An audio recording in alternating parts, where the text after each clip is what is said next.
मनोजवं मारुततुल्यवेगं जितेन्द्रियं बुद्धिर्मदां वरिष्ठं वादात्मजं वानरयूथमुख्यं श्रीरामदूतं शिरसा नमामि।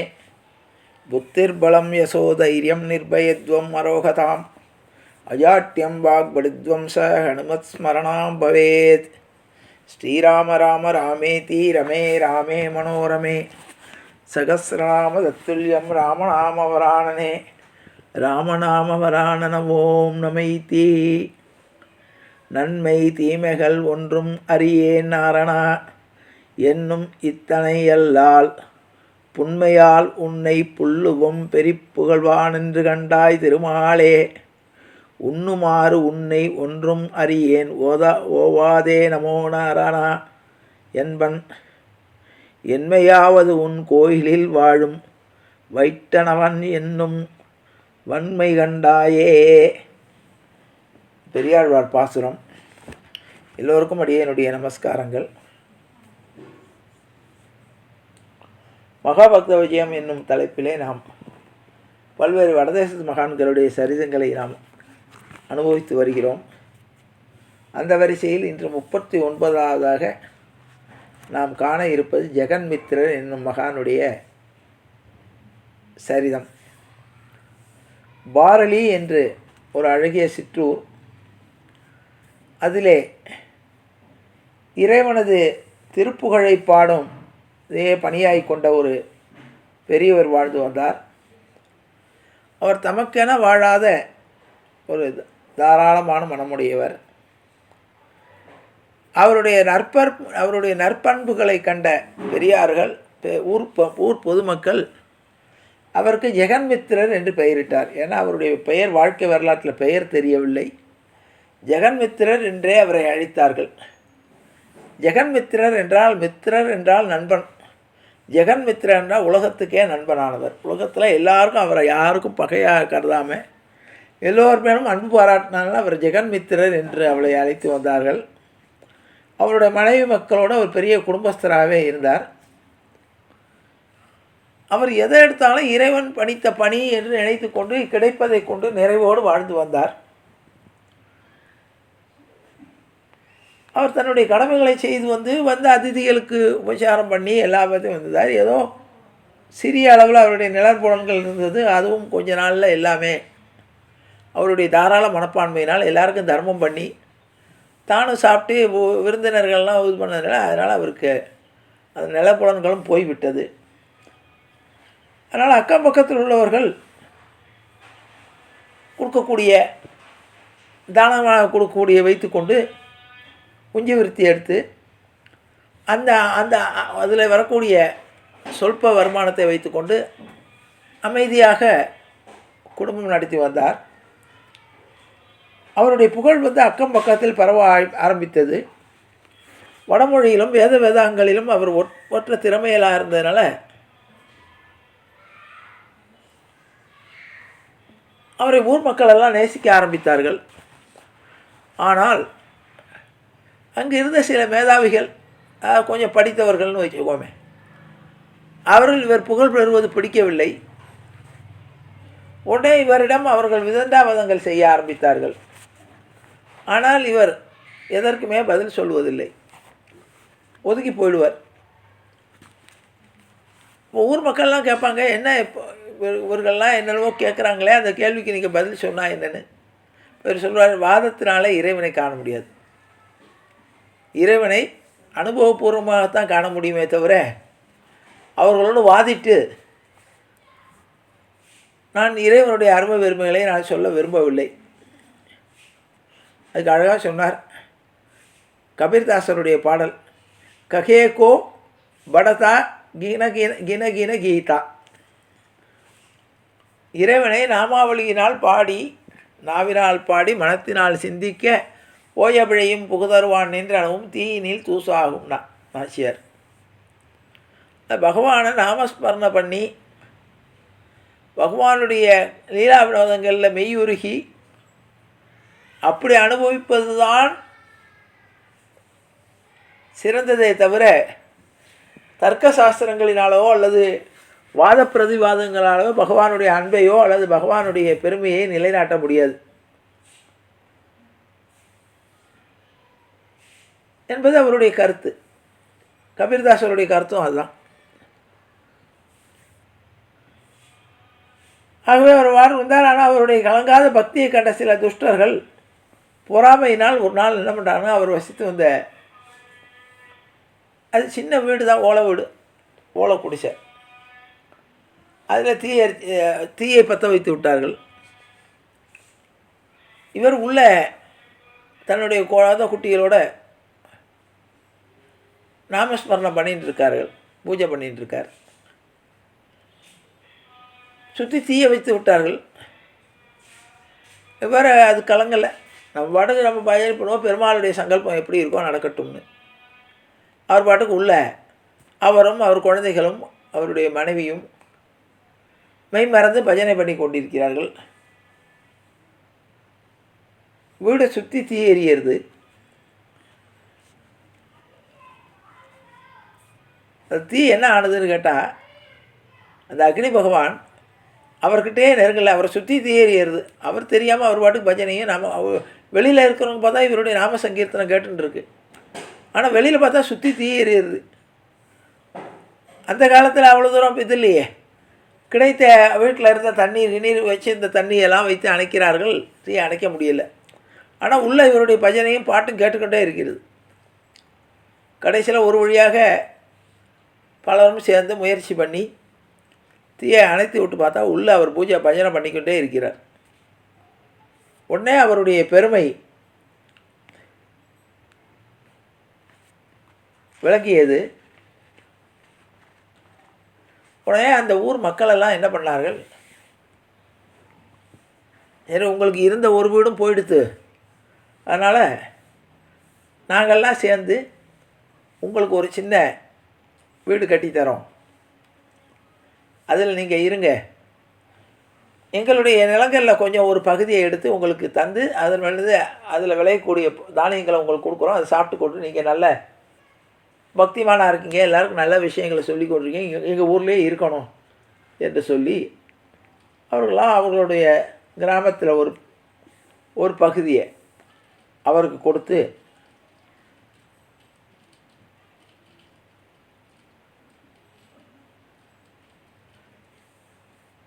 நீங்களே எங்களுக்கு தலைமை தாங்கி எங்களுக்கு நல்ல வழி சொல்லணும், நல்ல வழி நடத்தணுங்கிறார். சரின்னு அவர் உங்கள் இஷ்டம்னு சொல்லிட்டு நல்ல உபதேசங்களை பண்ணி கொண்டு இருக்கிறார். இந்த செய்தி அந்த நாட்டை அப்போது அந்த பகுதியை ஒரு முஸ்லீம் அரசன் ஆண்டு வந்திருக்கான். அவனுக்கு இந்த செய்தி போகிறது. இப்படி ஒரு இந்து மகான் ஒருத்தர் இப்படி இருக்கார், அவரை நெருப்பு கூட ஒன்றும் செய்யலை, இப்படி ஆகிருக்கு, அவரை ஊரே மதிக்கிறது, அந்த ஊர் கிராமத்து ஜனங்களெல்லாம் அவரை கொண்டாடுகிறார்கள். கேட்டோன்னா இவனுக்கு கோபம் வந்து விட்டது. உடனே அழைத்து விட்டான், வாங்கன்னு கூப்பிட்டு விட்டான். கூப்பிட்டு விட்டோடனே இவர் அந்த முஸ்லீம் மன்னனுடைய அரண்மனைக்கு போனார்.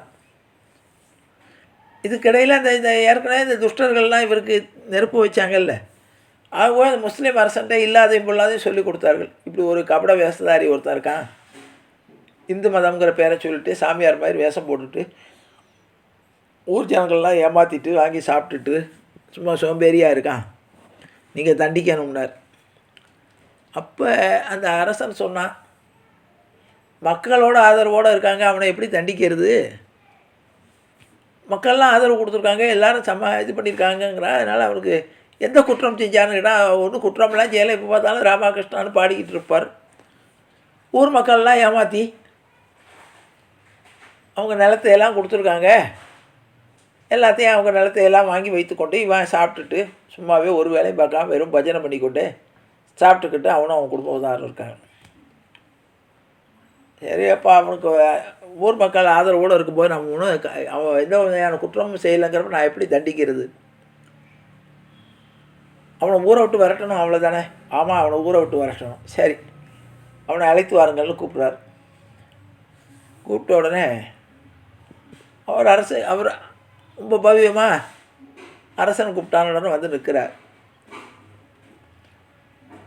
நீ என்ன பெரிய பக்தனாமே அது இதுன்னு இவன் கேட்குறான். அதெல்லாம் ஒன்றும் இல்லை சுவாமி, ஏதோ எனக்கு வாய்க்கு தோன்றது சொல்கிறேன் பகவான், நல்ல விஷயங்கள சொல்கிறேன். அப்படியா, சரி. எனக்கு இங்கே ஒரு வியாதிக்கு மருந்துக்கு தேவைப்படுறது, புளிப்பால் தேவைப்படுறது. அதனால் நீ ஒரு புளியை உயிரோடு பிடிச்சிட்டு வந்துடு. வந்து விட்டால் நாங்கள் பால் கறந்துக்கிறோம் அந்த புளிகிட்ட. அதனால் இது அரச கட்டளை, நீ போய் காட்டில் போய் ஒரு புளியை பிடித்து கொண்டு உயிரோடு வரணும், போயிட்டு வான்னு அனுப்பிட்டார். வேறு சரி, அரச கட்டளை மீறவும் முடியாது. சரி நான் முயற்சி பண்ணுறேன்ட்டு போயிட்டார். ஏற்கனவே இதே மாதிரி கதை தான் நம்முடைய ஐயப்பனுடைய கதையில் வரும். அவனுடைய மாற்றாந்தாய் சித்தி ஐயப்பனுக்கு கெடுதல் பண்ணணும்னு தான் போய், எனக்கு தலை வலிக்குது புளிப்பால் கொண்டு வாப்பா, ஐயப்பன் போய் புளியை கொண்டு வருவார். அந்த கதை நம்ம பார்த்துருக்கோம். அதே போல் இவர் புளியை தேடி காட்டுக்கு போகிறார். நடுக்காட்டுக்கு போயிட்டார்.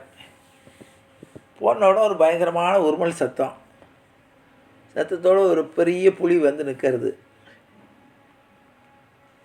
இந்த புலி வந்த புலி அவர்கிட்ட பேசுறது, உனக்கு என்ன வேணும் அப்படின்னு கேட்டுது.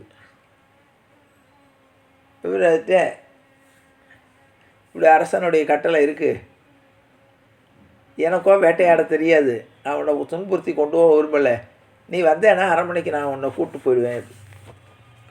மருந்துக்காக அரசனுடைய கட்டளை புளிப்பால் வேணுங்கிறான், அதனால் கூட்டின்னு வரேன். அப்படின்னா சரின்னு சொல்லி அது உடனே இவர் தன்னுடைய மேல் துண்டு உத்திரியத்தினால புலியுடைய கழுத்தில் கயிறு மாதிரி கட்டி அதை பிடித்து கொண்டு அந்த இழுத்து கொண்டு வருகிறார். அந்த புலியை அது உரிமை கொண்டே வருகிறது. இந்த புலி வந்த உடனே ஊருக்குள்ளே இவர் வரார். எல்லாரும் அவங்கவுங்க வீட்டு ஜனங்கள்லாம் இவர் சாதாரணமாக ஏதோ ஒரு நாய்க்குட்டியோ பூனைக்குட்டியோ பிடிச்சிட்டு வர்ற மாதிரி புலியை தன்னுடைய துண்டினுடைய ஒரு பகுதியில் கட்டி கழுத்தை கட்டி இன்னொரு கையில் இன்னொரு கைப்பிடியில் துண்டை கட்டி இழுத்து கொண்டு போகிறார். அது உரிமை கொண்டே அது வருகிறது. எல்லாரும் அந்த நகரத்தில் உள்ள அத்தனை பேர் வீட்டு கதவை சாத்திடுறாங்க. என்ன புலி வந்தால் எப்படி இருக்கும் ஊருக்குள்ளே? எல்லாம் கதவை சாத்தி கொண்டு ஜன்னல் வழியால் வேடிக்கை பார்க்குறாங்க. அந்த புலி சாதுவாக பூனைக்குட்டி மாதிரி அவர் பின்னாலேயே போகிறது. நேராக அரண்மனைக்கு போயிட்டார். அரண்மனையில் வாயில் காப்பான்லேருந்து எல்லோரும் ஓடி போயிட்டான். நேராக இது அரண்மனைக்குள்ளே அந்த புலியை எடுத்து கொண்டு போய் நடு இதில் அந்த சபை நடக்கிற இடத்துல போய் புலியை கொண்டு நிறுத்தினா அரசியிலேருந்து எல்லோரும் ஓடி போயிட்டாங்க. அந்த புறத்துக்குள்ளே ஓடி போயிட்டாங்க. அங்கே ஒரு சாளரத்து வழியால் பார்க்குறாங்க. இவர் புலியை உட்காருன்ட்டார். உட்கார்ந்து நிறுத்தும். இவர் கூப்பிட்றார், ராஜா வாங்க, புலியை கூப்பிட்டு வந்துட்டேன், நீங்கள் உங்கள் உத்தரப்படி வேணுங்கிற அளவு பால் கறந்துக்குங்க. யார் கறப்பா புலிகிட்ட? எல்லாம் பயந்து நடிக்கொண்டு உடனே அங்கே இருந்தபடியே அரசன் சாளரத்து வழியால் சொல்கிறான், ஐயா நீங்கள் என்னை மன்னிச்சுங்க, உங்களுடைய பெருமை தெரியாமல் நான் பண்ணிட்டேன், தயவுசெய்து அந்த புளியை கொண்டு காட்டில் விட்டுணுங்கோ, எங்களை மன்னிச்சிருங்க, நான் உங்களுக்கு இன்னும் நிலங்கள்லாம் தரேன், நீங்கள் ஜனங்களுக்கு நல்லதாக செஞ்சு கொண்டு நல்லபடியாக இருங்க, அதே கிராமத்தில் எல்லோருக்கும் நல்வழி காட்டி நல்லபடியாக இருங்கோ, போங்க, அதை முதல்ல புளியை கொண்டே விடுங்க அப்படின்னு சொல்லிக்கொண்டு யாரும் வரவே இல்லை. எல்லோரும் ஒவ்வொரு ஓரத்தில் ஒழிஞ்சிட்டான். சரி வேண்டானா சரின்னு சொல்லிட்டு அந்த புளியை உடனே அந்த கட்டை அவுத்துட்டு இவர் பாட்டுக்கு நடக்கிறார். ஆனால் அந்த புலிவாது பூனைக்குட்டி மாதிரி அவர் பின்னாலேயே போகிறது. இவர் பாட்டுக்கு ராமநாமாவையோ நினச்சா பஜனை பண்ணி கொண்டு போகிறார். புலியும் பின்னாலே போகிறது. காட்டுக்கு போனார். காட்டுக்கு போன உடனே காட்டினுடைய எல்லைக்கு போன உடனே அந்த புலியானது பெருமாளாக சங்கு சக்கரத்தோடு காட்சி கொடுத்தார். உடனே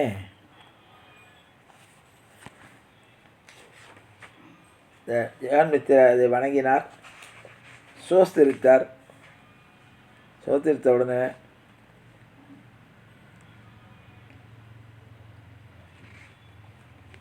அவர், ஜெகன்மித்திரரே, நீர் உன்னுடைய கிராமத்துக்கு போய் ஜனங்களுக்கு நல்ல உபதேசம் பண்ணி கொண்டு வாழ வேண்டும் என்று சொல்லி அவர் பெருமாள் உத்தரவிடுகிறார். அதை ஏற்றுக்கொண்டு ஜெகன்மித்திரர் தன்னுடைய கிராமத்திற்கு சென்று ஜனங்களை நல்வழிப்படுத்தி இறைவன் நாமாக்களை சொல்லி சிறப்புற வாழ்ந்தார் என்பதோடு அந்த மகானுடைய சரித்திரம் நிறைவு பெறுகிறது. ஜானகி காந்தஸ்மரணே ஜெய ஜெய ராமராம் சத்குரு மகாராஜ் கி ஜெய். ஆஞ்சநேயமேத்து கி ஜெய். அறியாத பிள்ளைகளோம் அன்பினால் உந்தன்னை சிறுபேரழித்தனம் சீரி அல்லாத இறைவாணி இதாராய் பறையிலோ ரொம்பாவாய். இற்றைக்கும் ஏழையில் பிறவிக்கும் உந்தன்னோடு உற்றோமேயாகவும் உனக்கே நாம் ஆட்செய்வோம். மற்ற நம் காமங்கள் மாற்றையாளோ ரொம்பாவாய். செங்கன் திருமுகத்து செல்வ திருமாலால் எங்கும் திருவருள் பற்றி இன்புரு ரொம்பாவாய். ஹரே ராம ஹரே ராம ராம ராம ஹரே ஹரே. ஹரே கிருஷ்ண கிருஷ்ண கிருஷ்ண ஹரே ஹரே. கோவிந்தராம சங்கீர்த்தனம் கோவிந்தா ஹரி கோவிந்தா.